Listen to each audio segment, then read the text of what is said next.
नै स्पेसिफिक केही छ भने भन्नुहोस्, अदरवाइज त डिस्कसन यहाँ भइराखेको छ, भर्खरै मैले जोइन गरेको छु। केही स्पेसिफिक छ भने चाहिँ प्लिज होइन, अदरवाइज त के नै पुसेर त्यसमा भन्नुपर्ने होइन।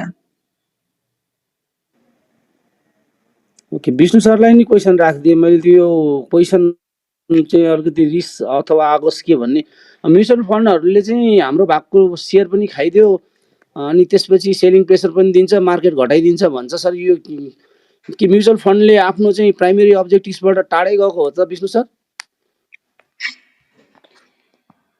होइन, अब तपाईँको हेर्नुहोस्, क्लोज एन्डेड फन्ड हो नेपालमा होइन। क्लोज एन्डेड फन्डमा के हो भनेर भन्नुहुन्छ भने अब कुनै न कुनै लेभलमा त प्रफिट बुक त गर्नु पर्यो नि त उनीहरूले। अब त्यो प्रफिट बुक गर्ने त अब उनीहरूको धर्म पनि हो, ड्युटी पनि हो। अब त्यसलाई हामीले अदरवाइज लिनुपर्ने त कारणै छैन। कुनै पनि संस्थाले तपाईँको इन्भेस्टमेन्ट गरेपछि उसले एउटा टार्गेट प्रफिट राख्छ। टार्गेट प्रफिट राखिसकेपछि त्यो टार्गेट प्रफिटमा बेच्छ। टार्गेट प्रफिटमा बेचेर आफ्नो युनिट होल्डरहरूलाई डिभिडेन्ड पनि खुवाउनु पर्छ उसले। त भनेपछि it's not a open ended fund र it's not a systematic investment plan होइन। ओपन एन्डेड फन्ड र systematic investment plan is by only fund हो।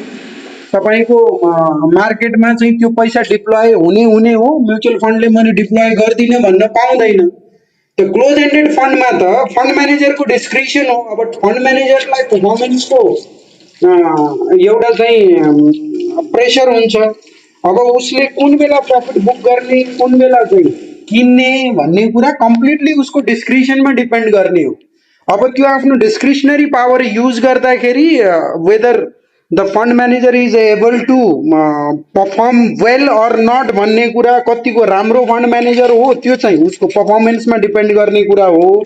कतिको राम्रो तरिकाले उसले फन्डलाई म्यानेज गरेको छ भन्ने कुरा, that is different part.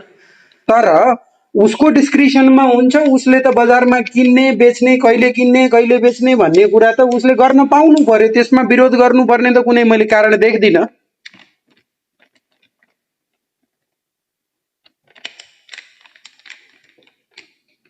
Okay, thank you Vishnu sir. Rajan sir, हजुरले यो बाहिरतिर हेरिराख्नु भएको चाहिँ म्युचुअल फन्डको के अब्जेक्टिभ्स नै यो अन्डरराइटिङै हुन्छ सर राजन सर?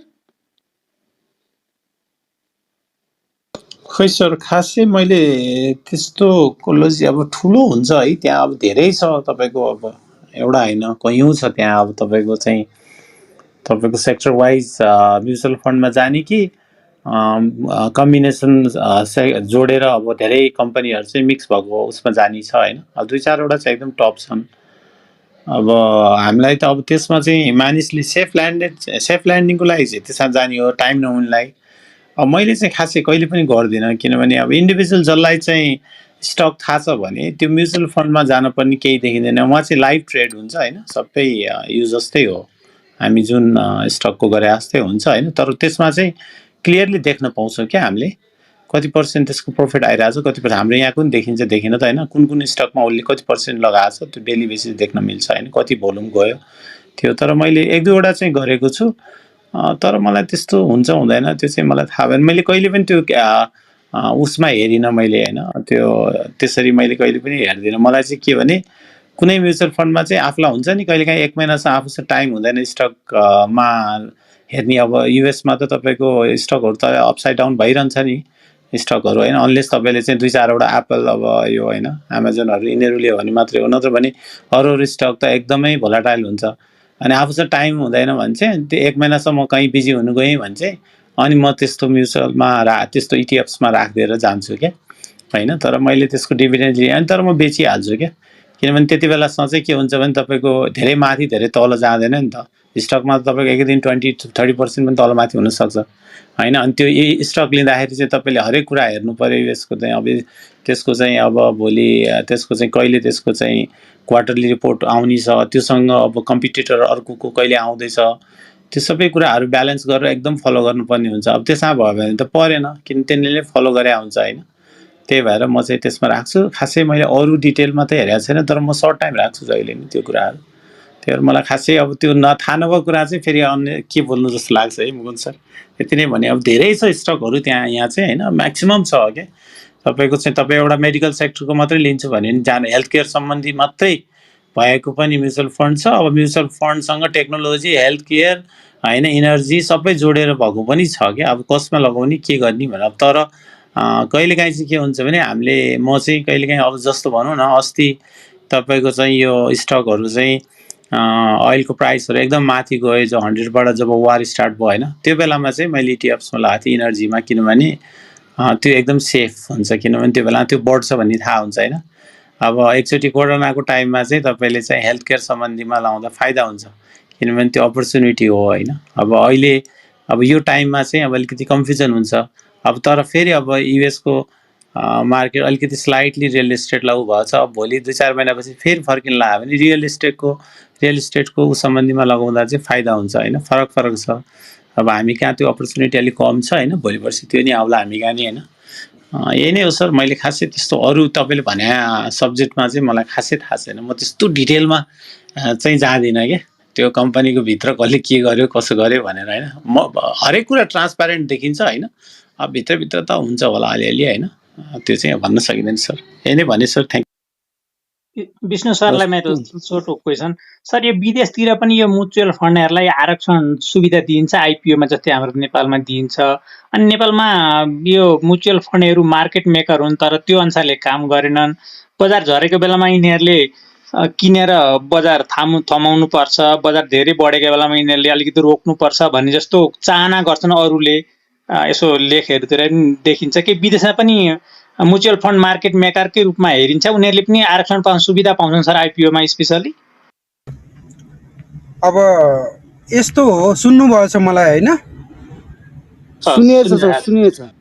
ओके, यस्तो हेर्नुहोस्, अब विदेशमा त अब जुन आइपिओ हुन्छ त्यसमा म्युचुअल फन्डलाई कोटा भनेर त्यसरी एज स्पेसिफिक हुँदैन। त्यहाँ चाहिँ जस्तो मैले इन्डियाको एक्जाम्पल लिन्छु है। इन्डियाको एक्जाम्पलमा के छ भन्दाखेरि बुक बिल्डिङ प्रोसेसबाट आइपिओहरू आउँछन्, त्यसमा क्युआइबी क्वालिफाइड इन्स्टिट्युसनल बायर भन्ने कोटा हुन्छ, त्यो कोटा छुट्याइएको हुन्छ। अब इन्डियामा जति पनि बुक बिल्डिङ प्रोसेसबाट आइपिओ आउने हो, रिटेल इन्भेस्टर्सको लागि ओन्ली 35% हो कोटा।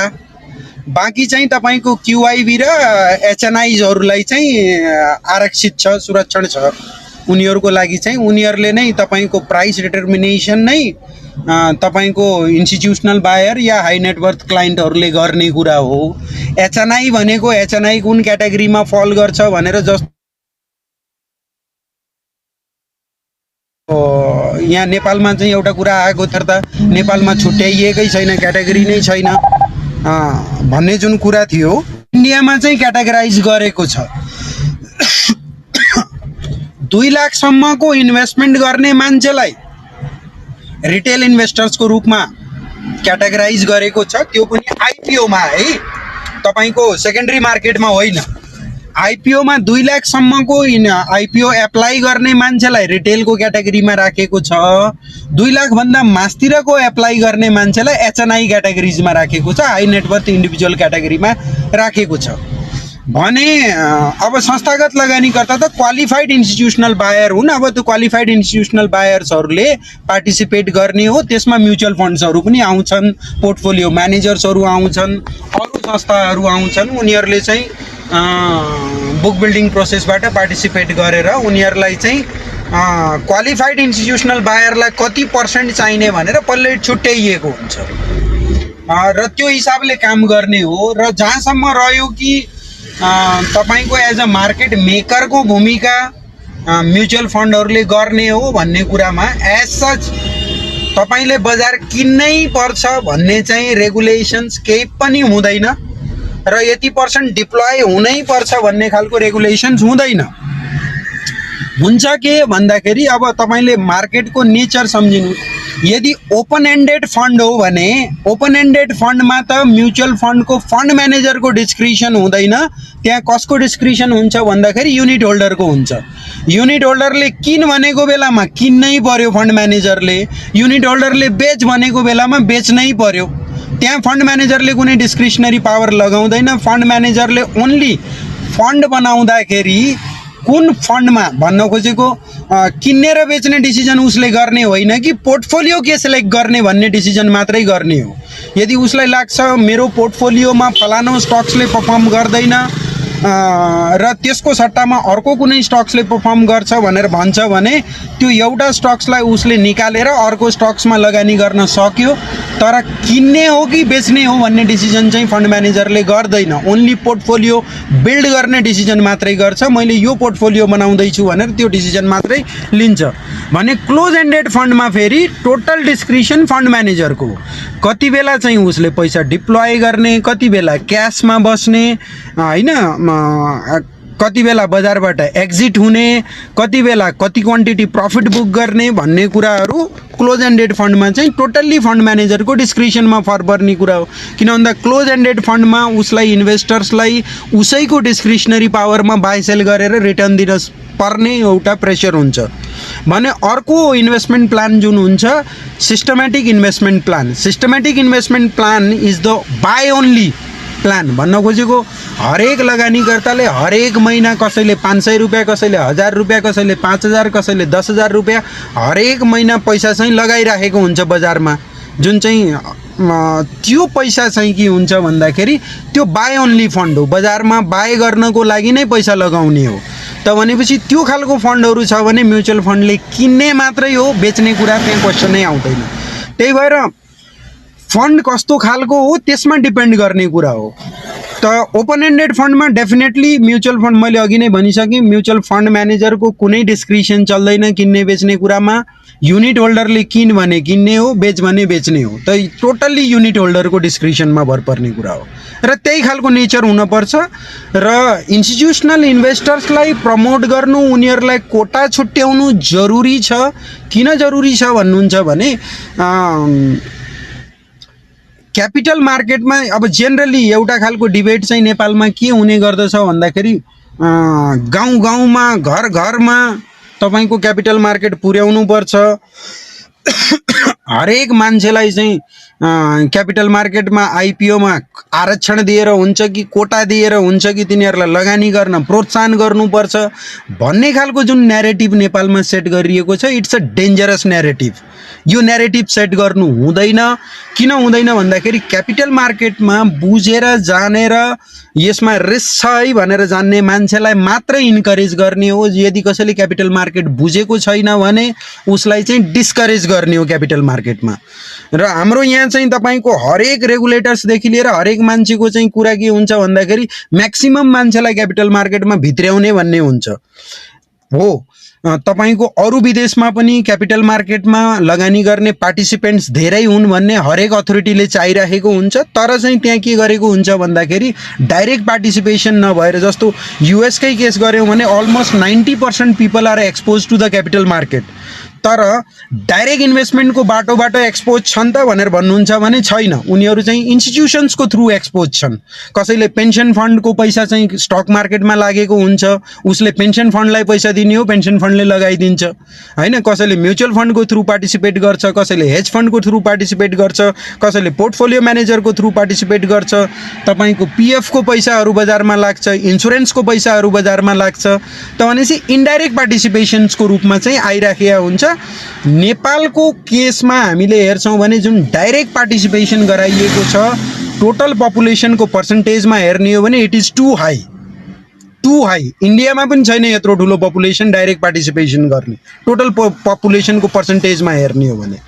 त्यही भएर जेनरली बाहिर चाहिँ तपाईको पार्टिसिपेसन होस्, मान्छेहरूले स्टक मार्केटमा पैसा लगाओस् भन्ने रेगुलेटरको चाहना चाहिँ हुन्छ, तर डाइरेक्ट होइन, इन्स्टिट्युसन्सको थ्रु लगाओस् भन्ने हो। त्यही भएर इन्स्टिट्युसनलाई प्रमोट गर्ने चाहिँ जहिले पनि उनीहरूको चाहिँ इन्स्टिट्युसनलाई ओपनली, यदि कोही चाहिँ तपाईको रेगुलेसन्स मिलाएको छ, कोही फन्ड म्यानेजरको लाइसेन्स माग्न गयो, इमिडिएटली उसलाई प्रोभाइड गरिन्छ विदिन 35 डेज होइन। कसैले म्युचुअल फन्ड खोल्न सक्ने स्पोन्सर कम्पनी राम्रो छ, उसले चाहिँ एज अ ट्रस्टीको रूपमा राम्रो तरिकाले काम गर्न सक्छ भने, उसको नेटवर्थ पुग्छ भने म्युचुअल फन्ड खोल्न जसले पनि पाउँछ। त्यो संस्थाहरू हुनु पर्यो, त्यो एक्टको एकर्डिङ चाहिँ उनीहरूले चाहिँ सम्पूर्ण पैसाहरू चाहिँ म्यानेज गर्न सक्नु पर्यो। त फन्ड म्यानेजरको लागि त कुनै रेस्ट्रिक्सनै छैन। म्युचुअल फन्डलाई अलिकति रेगुलेसन बढी छ, त्यही भएर म्युचुअल फन्ड चाहिँ धेरै त्यसरी आउन सक्दैन। नआउँदै पनि धेरै कम्पनीहरू चाहिँ म्युचुअल फन्डमा छन्। नेपालमा जस्तो ब्याङ्कले मात्रै म्युचुअल फन्ड गर्न पाउने भन्ने छैन। त्यहाँ कुनै पनि संस्थाले चाहिँ म्युचुअल फन्डको स्पोन्सर हुन पाउँछ।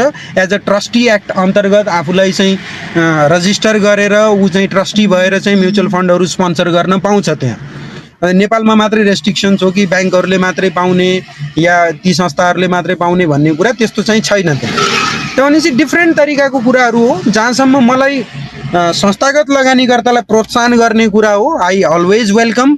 र नेपालमा संस्थागत लगानीकर्तालाई प्रोत्साहन गर्ने जुन कोटा सिस्टम हो त्यो निकै कम छ भन्छु। यदि त्यो कोटा सिस्टम चाहिँ बढेको भए उनीहरूलाई, हुन त अब नेपालमा हरेक बुक बिल्डिङबाट आइपिओ छैन, त्यही भएर